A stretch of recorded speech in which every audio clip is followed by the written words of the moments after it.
Bu yıl 2019 yılı Kurban Bayramı'nı idrak etmek bulunmaktayız. Kurban Bayramı münasebetiyle dün sabah namazı kıldıktan beri kurbanlarımızı kesmekteyiz. Gerek Türkiye genelinde gerekse ülkemiz dışında kurbanlarını bağışlayan kardeşlerimizin, vekaleten kurbanlarını bize veren kardeşlerimizin kurbanlarını kesmek bulunmaktayız.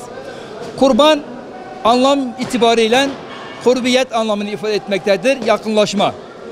İslahi anlamı ise Müslümanlar kurban kesmek suretiyle Allah'a yakınlaşmak, Allah'a bir adım daha, Allah'a layık bir kul olmak için gayret sarf etmektedirler.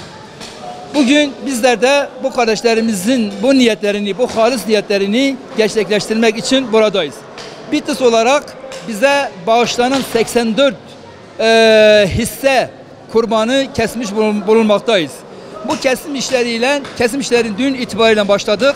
16 kişilik bir ekiple yaklaşık 400 ailenin üzerinde aileye ulaşmaktadır bu kurbanlarımızın etleri. Rabbim bu kurbanları bağışlayan halis niyetlerine binaen hayırlarını kabul etsin, onları kendisine yaklaştırsın ve yarın ruzu mahşerde onlardan razı olmuş kullar olarak huzuruna erdirsin. İl geneli yaklaşık 450 kurban kesmiş bulunmaktayız. Bu kurbanlar hisselere bölünerekten ailelere, fakir muhtaç ailelere ulaşılmakta.